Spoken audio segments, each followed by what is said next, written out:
Welcome to RichvaleCreatives Ultimate Budget 2.0 template. In this video, I'm going to show you how to set up your 27-tab budgeting system in the easiest way possible.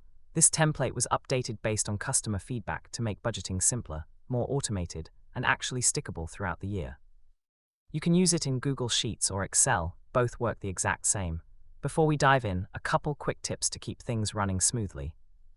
Most formula cells are protected, so if you see a warning message, it just means the cell is locked to prevent accidental changes. Just click cancel or close it and keep going. White cells are the ones you can type in. Shaded cells are for calculations and automation. That way you know exactly where to enter your info without breaking anything. One important thing, don't move cells around. If you need to move data, copy and paste values only. This keeps all the formulas working properly. Now let's take a look at the spreadsheet itself. On the left, there's a navigation menu to jump between all 27 tabs quickly. You'll see sections for setup, dashboards, calendar views, monthly tracking, and extra tools for wealth and financial planning. The menu is clickable, just click a tab name to go there. Want a cleaner view? Click the minus to hide it and bring it back with the plus. You'll see a warning message appear, only click OK when using the menu. This is the main place where you'll enter the basic information that powers the entire spreadsheet. Once you complete this section, the rest of the template will automatically use this information across all other tabs. Think of this tab as the foundation of your budget. Spending a few minutes setting it up properly will make everything else in the spreadsheet much easier to use later on. Let's go through each section step by step. First, choose your currency. At the top of the Planner tab, you'll see a field where you can enter your currency symbol. Simply type the symbol you normally use, such as the $ for Canadian or US dollars, or another symbol if you use a different currency. Once it's entered here, the spreadsheet will automatically apply it everywhere else so you won't need to enter it again. Next, set your starting date. Enter the year you want your budget to begin, and then choose your starting month from the drop-down menu. The spreadsheet will automatically build a 12-month budget based on the date you select. You can start in January or begin in any month that works best for you. For example, if you bought the template in July, you can simply start your budget in July and track the next 12 months from there. One important tip: once you begin entering financial data, it's best not to change your starting date. If you ever want to begin a new budgeting year, the easiest option is to make a fresh copy of the spreadsheet. The next step is choosing your budget strategy. This template supports two budgeting styles. The first option is a zero-based budget, where each month starts fresh, and your goal is to assign every dollar so your remaining balance reaches zero. The second option is a carryover budget, where any leftover balance from one month carries forward into the next month. Both approaches work well, so choose the one that fits your budgeting style best. Next, you can add the earners or spenders in your budget. This section allows you to list up to 9 people whose income or spending will appear in the spreadsheet. This could include yourself, a partner, roommates, or family members. These names will automatically appear in drop-down menus across the spreadsheet whenever you log transactions. This makes it easier to see who earned income or who made a purchase if you're managing shared finances. You'll move on to setting up your income streams. Here you can list up to 25 different income sources. These might include things like paychecks, freelance work, side businesses, rental income, or investment earnings. The entries you create here will automatically appear in drop-down menus when you log income transactions in other tabs. This keeps everything organized and makes data entry faster later on. Next is the section for accounts and credit cards. In this part of the Planner tab, you can enter up to 50 bank accounts and 50 credit cards. These might include checking accounts, savings accounts, cash accounts, and any credit cards you regularly use. Once added, these accounts will appear in drop-down menus whenever you record transactions. This allows the spreadsheet to track where money is coming from and where it's being spent. Finally, you'll set up your main expense categories. Your spending is organized into 6 major groups to keep your budget clear and easy to analyze. Expenses, bills, savings, debt, subscriptions, investments. Within each of these groups, you can create your own custom subcategories that match your personal spending habits. For example, under bills you might include rent, utilities, or insurance, while expenses might include groceries, transportation, or entertainment. The categories you create here will automatically appear throughout the spreadsheet whenever you track transactions or plan monthly budgets. If you ever need to add or change a category later in the year, you can simply return to the Planner tab and update it here. Once everything in the Planner tab is filled out, your spreadsheet is fully prepared to start tracking your finances. The rest of the template will automatically organize your income, expenses, and accounts using the information you entered here. Take a moment to review your entries, and once everything looks good, you're ready to move on and start using the rest of your budgeting system. This is where you'll enter all of the transactions that repeat on a regular schedule throughout the year. Instead of typing the same payments over and over every month, you only need to enter them once here, and the spreadsheet will automatically schedule them for you. This tab supports several types of recurring transactions, including income, bills, debt payments, subscriptions, and savings contributions. Each section has its own table and allows a large number of entries so you can track everything comfortably. You can add up to 25 recurring income sources and up to 50 entries each for bills, debt payments, subscriptions, and savings. One important rule to remember while filling out this tab: all fields must be completed, except for the notes column and the end date column, which are optional. Everything else should always be filled in to make sure the automation works properly. Let's walk through each section so you know exactly what to enter. First is the recurring income section. This is where you'll enter income that arrives on a consistent schedule, such as paychecks, freelance retainers, or any regular payments you receive. For each income entry, start by choosing the subcategory, which represents the specific income source. Then select the frequency of the payment, such as weekly, biweekly, or monthly. Next, enter the amount you expect to receive each time the payment occurs. After that, set the start date, which tells the spreadsheet when this income begins. If the income only runs for a certain period of time, you can also enter an end date, but this is optional. In the To Account column, select the account where the money will be deposited. Then choose the earner from the drop-down list to indicate who receives that income. Finally, you can add any extra details in the Notes column if needed, although this field is completely optional. These tables work very similarly and follow the same structure. Here you'll enter payments that occur on a regular schedule, like rent, loan payments, or streaming services. Start by selecting the subcategory for the payment, then choose the frequency that the payment repeats. Enter the payment amount, followed by the start date. Just like with income, you can add an end date if the payment will eventually stop, but you can leave it blank if it continues indefinitely. In the From Account column, select the account that the payment will come out of. Next, assign the expense to the 50-30-20 category, which helps track whether the payment falls under needs, wants, or savings and debt. Then choose the spender from the drop-down list to show who is responsible for that payment. If you'd like to add any additional context, you can type it in the Notes column. Finally, we have the recurring savings section. This section is designed for transfers into savings goals or funds that happen regularly, such as automatic contributions to an emergency fund or vacation savings. The first few steps are the same. Select the subcategory, choose the frequency, and enter the amount. Next, set the start date, and optionally add an end date if the contribution will stop at some point.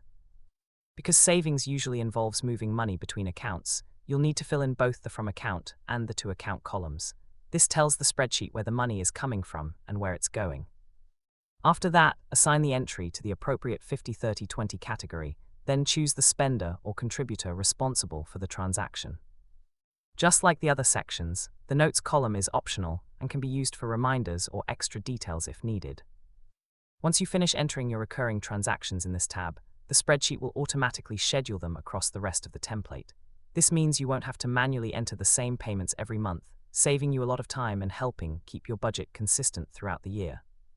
Take a moment to review your entries before moving on, and once everything looks good, your recurring transactions are fully set up. Let's look at the Payment Schedule tab.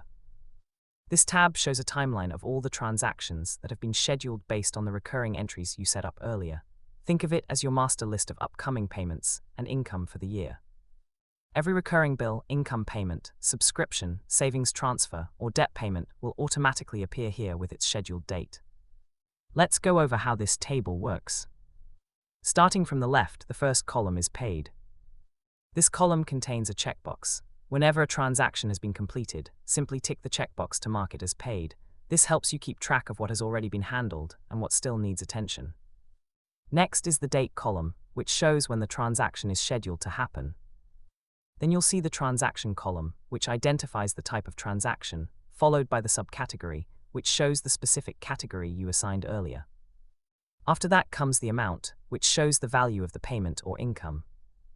The next columns track where the money is moving. From account shows which account the money is leaving, while to account shows where it is going. Next is the earner or spender column, which indicates who is responsible for the transaction. Finally, the 50-30-20 column shows which budgeting category the transaction falls into. Now, sometimes real life doesn't follow the exact schedule you planned. A bill might change, or a payment might happen on a different day. That's why on the right side of the table, you'll see several adjustment fields that allow you to modify a transaction without changing the future recurring schedule. These columns include new date, new amount, new from account, new to account, and new earner or spender. If something changes for a specific transaction, you can enter the updated information in these columns. The adjustment will only apply to that individual payment, while the rest of the schedule stays exactly the same. There is also a notes column where you can add any extra details or reminders about the transaction if needed. You'll also see two drop-down menus designed to help you quickly find or highlight certain transactions. One drop-down allows you to highlight a specific transaction type, and the other allows you to highlight a specific subcategory. This can make it much easier to visually identify certain payments in the schedule. If you don't want to highlight anything, you can simply leave these drop-downs blank. Finally, in the top right corner, you'll see a small overview section that helps you stay on track. This section displays total transactions, which shows how many scheduled transactions exist overall. You'll also see paid transactions, which counts how many have already been marked as completed. In addition, it shows received income, so you can see how much income has already been collected, and paid expenses, which tracks how much money has been spent so far. Together, these numbers give you a quick snapshot of your financial progress without needing to scan through the entire table. Once you understand how to use this tab, it becomes a powerful tool for tracking payments and making sure nothing gets missed throughout the year. Now let's move on to the Variable Transactions tab. This tab is where you track all non-recurring or irregular transactions, things that don't happen on a set schedule. Think of it as a place to capture one-off expenses, occasional income, or any transactions that pop up unexpectedly. At the top of the tab, you'll notice the same two drop-down menus we saw in the Payment Schedule tab. One lets you highlight a specific transaction type, and the other lets you highlight a specific subcategory. Use these to make certain transactions easier to spot, or leave them blank if you don't need to highlight anything. Now let's go through the columns. Date, the date the transaction occurred. Amount, the value of the transaction. Subcategory, the specific category you want to assign this transaction to. Transaction, this column is automated and will populate based on the other fields. From account, where the money is coming from. To account, where the money is going. 50-30-20 distribution, this shows which budgeting bucket this transaction falls into. Earner spender indicates who is responsible for this transaction. Notes, any additional details you want to add about the transaction. Some cells will grey out automatically, depending on the transaction type. If you select an income subcategory, the 50-30-20 column will grey out, do not edit it. If you select an expense subcategory, the to account column will grey out. Here's a short example showing exactly what goes in each column. Date March 29, 2026. Amount $100. Subcategory Clothes. Transaction Automated, Expenses. From account, CIBC Dividend, Visa Infinite Card. To account, blank because it's an expense, this column is grayed out. 50-30-20 distribution, needs. Earner spender, Lisa. Notes optional, leave blank or add details. This setup lets you capture every irregular transaction clearly, while ensuring the correct columns are editable based on whether it's income or an expense. This is your go-to spot for a full year overview of your finances. At the top, you'll see the big numbers: total income, total expenses, left to spend, annual transfers, your biggest expense, and even your best savings month, so you know exactly where you stand. Below that, there's a section that shows your upcoming unpaid transactions, which automatically disappears once they're paid, keeping your focus on what's left to tackle. You'll also find handy graphs for things like income versus expenses and your 50-30-20 allocation for the year. Scrolling down, smaller sections break out key info for sinking funds, debt, net worth, household distribution, 50/30/20, and accounts, everything updates automatically, so you can see the big picture at a glance without entering anything manually. This tab gives you a clear overview of all the accounts you added earlier in the Planner tab. It automatically populates up to 50 bank accounts and 50 credit cards, which are displayed in 2 separate tables, so you can easily view and track them. There are only a few things you need to enter here. First, add the starting balance for each account or credit card. This tells the spreadsheet what balance to begin tracking from. If needed, you can also make balance adjustments later on, and there's a last check date column where you can enter the date you last verified the balance with your actual bank or credit card statement. As you log transactions in other tabs, the balances in this tab will update automatically, so you can quickly see where your money currently sits. On the right side of the tab, there's also a small section where you can log account transfers or credit card payoffs. To record one of these, simply enter the date, choose the account the money is coming from, select the account it's going to, enter the amount, and add notes if needed. This makes it easy to keep track of money moving between accounts without affecting your income or expense totals. Let's take a look at the Calendar tab. This tab gives you a visual weekly view of your recurring transactions, making it easier to see when income arrives and when payments are scheduled throughout the month. The calendar only pulls information from your recurring payments, so you won't see variable transactions here. At the top, you only need to enter 3 things: your weekly start date, the month, and the year. Once those are selected, the rest of the calendar will populate automatically. Each day on the calendar can display up to 7 transactions. If more than 7 transactions are scheduled for the same day, a warning will appear so you know the list is longer than what's shown. Transactions are also color-coded for easy identification. Income transactions appear in bold green, while all other transactions appear in bold orange, making it easy to quickly see when money is coming in versus going out. You'll also see a small progress section showing paid, pending, and total transactions, giving you a quick overview of how many payments have been completed and how many are still upcoming. Below that, you can select a specific week from week 1 through week 6 to get a more detailed breakdown. Once a week is selected, you'll instantly see what has been paid and what is still left to pay for categories like income, bills, subscriptions, and debts. Finally, at the bottom of the tab, you'll see the remaining balance for that week. This number is calculated by taking your paid income minus your paid expenses, helping you understand how much money you still have available that week for variable spending. This makes it easier to stay within your budget and avoid overspending during the week. Simply go to File, select Print, and choose the tab you want to print. Make sure the page orientation and scaling fit your page properly, then click Print or download it as a PDF if you prefer a digital copy. This tab gives you a simple summary of your financial totals across the entire spreadsheet. It automatically collects data from the other tabs and organizes it so you can quickly see how much income you've received, how much you've spent, and how your money is distributed across different categories. You don't need to enter anything here manually. As you log transactions throughout the spreadsheet, the numbers in this tab will update automatically. This makes it a convenient place to quickly check your totals and understand your overall financial activity without having to review every individual transaction. This tab helps you analyze how your income is distributed across needs, wants, and debt, and savings using the 50/30/20 budgeting method. The tab is mostly automated, so there's very little you need to enter manually. To get started, simply select the data range you want to analyze and enter the percentage split you'd like to use for needs, wants, and debt and savings. While the traditional rule is 50, 30, and 20, you can also create your own custom ratio if you prefer a different distribution. Below that, you'll see drop-down menus that allow you to view the amounts assigned to each category. These are there for reference and planning purposes, helping you understand how much money falls into each group. Keep in mind that these drop-down selections do not change the charts themselves. They're simply a helpful guide, so you can review and plan your budget more easily. Let's go over the 12 monthly budget tabs. First, a quick note about the 2 versions of the template.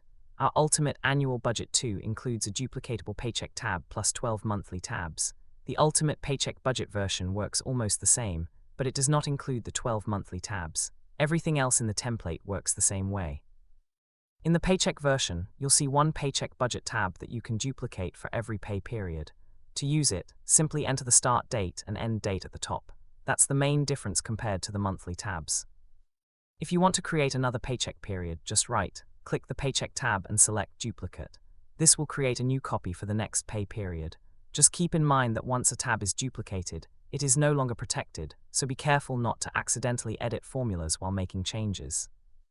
Now looking at the monthly or paycheck budget layout, at the top of the tab you'll see a quick summary showing income, expenses, left to spend, and left to budget, along with a cash flow summary so you can quickly understand your financial situation for that period.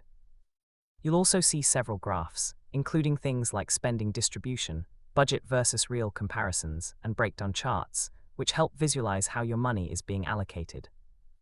The only thing to do in these tabs is to enter the budgeted amount for each subcategory. Everything else is automated. For example, let's say under bills you want to budget $600 for property tax. You would enter $600 in the expected column next to the property tax category. Next, when the payment actually happens, go to the Payments Schedule tab. In the subcategory Highlight Filter, type or select property tax so you can easily find the transaction. Once the payment is completed, tick the Paid checkbox. Now when you go back to the Monthly Budget tab, the spreadsheet will automatically update the real values. You'll see $590 in the real column, meaning that's what was actually paid. The sheet will also calculate the difference automatically, so you'll see a $10 difference, and the progress bar will show 98%, giving you a quick visual of how close the real spending was to your planned budget. It's fully automated, except for setting your personal goals. Simply enter your target number of no-spend days in the no-spend goal table. On the right, you'll see 12 monthly calendars, where days you spend money are highlighted in yellow. As you scroll down, there's a spending no-spending days table that summarizes your progress for each month, giving you a clear snapshot of how well you're sticking to your goals. For the Sinking Funds tab, this is where you can plan and track all your financial goals in one place. Simply enter sinking fund, goal, monthly goal, and starting balance for each goal, up to 20. At the top, you'll see key amounts and visuals showing total goal balance, starting balance, total current balance, left to save, and total goal progression, giving you an instant snapshot of your progress. On the left, use the contribution tracking section to log date, sinking fund, and amount for each deposit.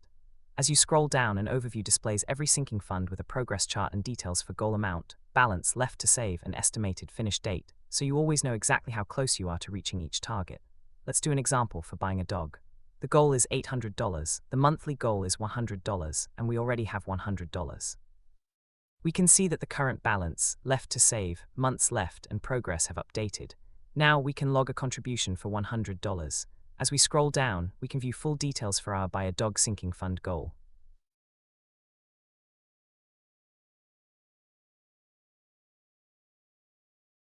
Start by picking your payoff start month and enter the year. Next, choose your repayment strategy. Avalanche, where extra payments go to the debt with the highest interest. Snowball, where you focus on the smallest debt first and roll those payments forward. Or Custom, where you pay debts in the order you choose. After that, you can add any extra monthly payments you want to put toward your debts. In the debt listing table, you can list up to 40 debts, and the table follows this structure: debt name, initial balance, minimum payment, and interest rate. Once everything is entered, the overview section shows your total balance, projected debt-free date, and overall progress. On the right, you'll see a breakdown for each debt so you can track what's been paid and what's left. You can also make monthly adjustments using plus or minus amounts, and the calculator automatically applies them to your debts based on the strategy you picked. To get started, simply list all of your assets and liabilities. Assets are organized into 4 main sections, and each section allows up to 10 customizable subcategories where you can add things like bank accounts, investments, property, or other valuable items you own. Liabilities are structured in a similar way, with 3 main sections and space to add subcategories for things like loans, credit cards, or other debts. Once your categories are set up, enter the starting amount for each subcategory to establish your baseline. After that, you'll update the values each month in the corresponding columns with the latest balances. The sheet will automatically calculate totals for every category, along with your overall assets, liabilities, and net worth. At the top of the tab, you'll see a summary that highlights your current net worth growth, total assets, total liabilities, month asset contribution, and month liability contribution, giving you a quick snapshot of how things are changing. Below that, the charts help visualize your progress, including your net worth growth over time, a comparison of assets versus liabilities, and a breakdown showing how your assets are distributed. Together, these visuals make it easy to understand your financial progress at a glance. Select the start date and end date at the top of the tab. Then use the drop-down menu to choose which members you want to include in the analysis. This lets you focus on specific people if needed. Once these selections are made, the rest of the tab updates automatically to reflect the data for the selected period and members. The main section of this tab is the distribution table, which summarizes the financial activity for each selected person. It shows total income and the income percentage per person, making it easy to see how much each member contributes to the household income. The table also displays expenses, total expenses, and the expense percentage for each person, helping you compare how much each member is responsible for in terms of spending. This gives you a quick overview of how both income and expenses are distributed across the group. As you scroll down, you'll find two detailed sections that break down the transactions behind these numbers. The income section, located on the left side, lists all income transactions during the selected period and shows which person earned each one. On the right side, the expense section lists all expense transactions and shows which person was responsible for each expense.